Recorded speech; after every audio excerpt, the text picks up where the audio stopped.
Hi, I'm Derek Ashong, and you are now in the stream. We are a social media community with a daily TV show right here on Al Jazeera English. As always, our digital producer, Ahmed Shihab El-Din, is here with us, looking out for your live feedback. And on the couch with us today for the second day is Jazira. She's an Egyptian blogger, author, and writer. And she's here in Washington, D.C. for a brief time.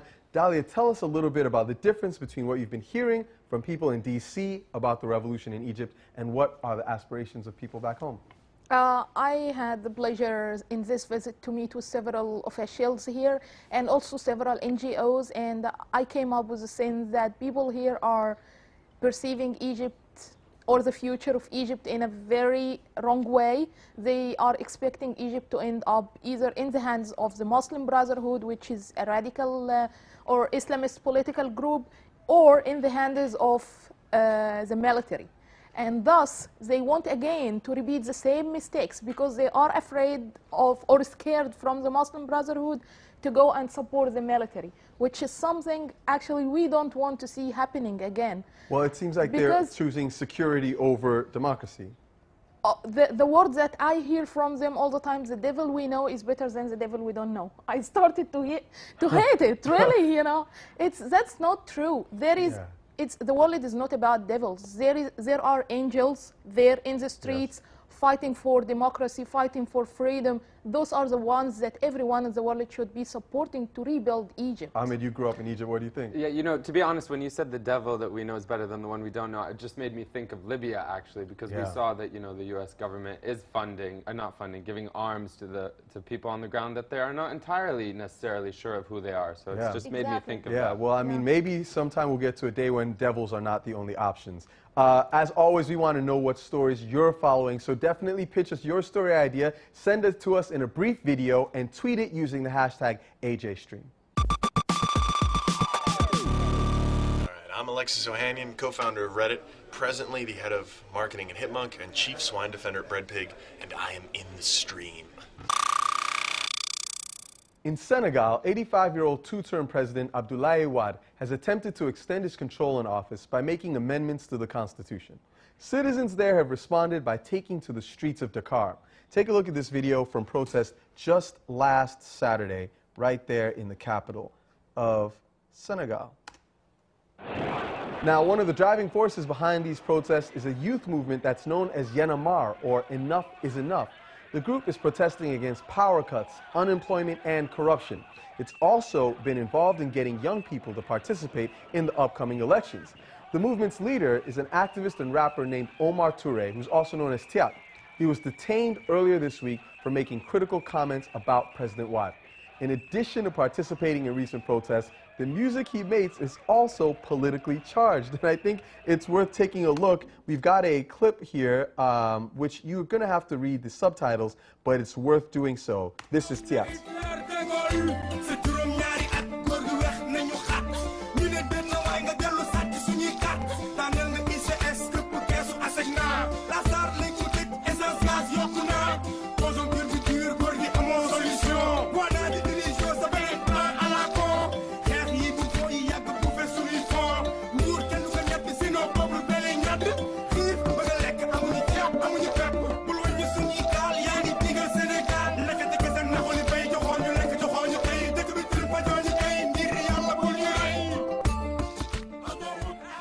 Now, Omar was released Tuesday night and is now joining us live via Skype from Dakar. Thiat, thank you so much for joining us. Welcome to the stream.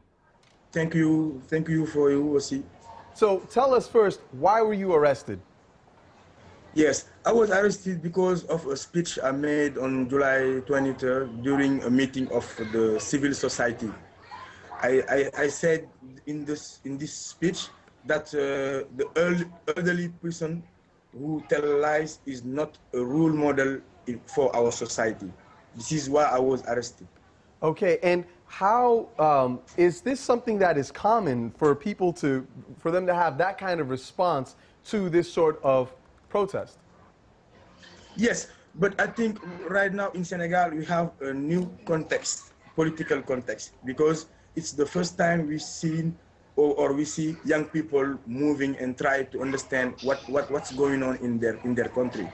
And it's very difficult for what the actual president to understand how it is, what's the problem, why right now young people stand up and say no, it's enough for everything like corruption, for everything like bad political or dilapidation of the money of this country. Explain that to us. Why is it that now the young people have stood up? Why now? Because we fed up. We fed up because every time we seen the president who use money for things don't interesting people don't interesting population. His son tried to buy private jet, and his daughter going to do some rally Paris Dakar, and people live in inundation, and people are suffering. People are poor. Are poor. We don't understand why. We don't understand what is the problem of this president. He don't respect the people of Senegal. He don't make sense of our life. You know, yeah. Dalia, I mean, actually, I feel like I'm living in a déjà vu status now. Yes. All what you're saying has actually been said amongst our groups in Egypt. You know, it's all. I think Senegal now is ripe for a change, and you will win, guys. When there exists a gap between the ruler and the people, not only age gap or educational gap, but also between, if he cannot understand what they are really feeling, what they want, and refuses to listen, at that time, no, you are doing the right thing and you will win. Yes. You know, I can explain something about politics in Senegal, because for the past 5 years, the democracy is getting weaker and weaker. But we've seen newspapers, headquarters being burning down, journalists being arrested, some of them brutalized, and also the president is acting like his son, excuse me, his son trying to put his son on the chair after he left, and also the opposition didn't even enroll for the election of deputy. But this is the context we create Yanamar.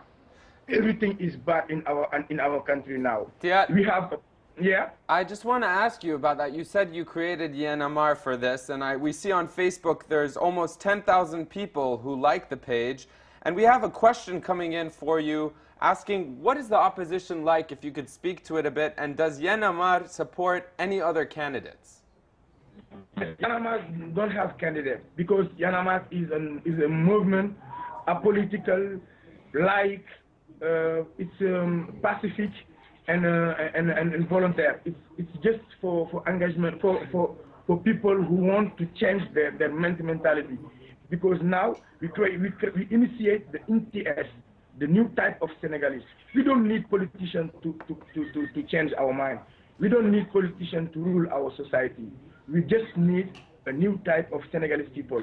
Some people who want to wake up and to change their mind, to change their society, to don't accept the corruption, to don't accept things, but like what we saw on the street every day in Senegal, a policeman on the careful and say to the taxi, give me 1,000, because the taximan don't get really paper. It's not normal, and we say to people, you fed up to things like that. Enough is enough. We're gonna change our mind. Why African people don't try to understand what's going on? Why? I wonder what's going on. Why every kind of continent, like Europe or America or sometimes on Mayan Orient, try to go to develop their country, their society, their politics, their economy. And in Africa, you got many riches. We got you know, it seems that iron. this point that you're raising is felt by a lot of people. You just mentioned Moyen Orient, the Middle East. His passion is so impressive, actually, to me. And I think, yeah, again, you are doing the right thing. But I would like to ask you some questions regarding your movement. I can see you are using very creative ways to express yourselves, like the hip-hop music, for example, which, in my opinion, is going to be very, very influential. Is it a tactic that you have have developed from the beginnings that we like. Have you heard about nonviolent tactics and strategies? Was it a tactic for you to use, or it just happened by luck? Like people were just fed up, so they decided to sing. What happened exactly that made you use hip-hop music in advocating your cause? Yes, we use it hip-hop because in Senegal, people say every day, all the time, hip-hop is the only music you're going to have a message. Every people in Senegal respect the hip-hop music because the hip-hoppers have a consciously lyrical, and we don't do a lot entertainment. Every time we do entertainment, and people respect people who do hip-hop here. Let me ask you one final question, Thiat. Do you believe that what's happening in Senegal could be the start of an African spring? Do you think this movement could spread across the continent? Yes, I think so. I think our movement is a model for every kind of society in Africa and all around the world. I think so. I think so.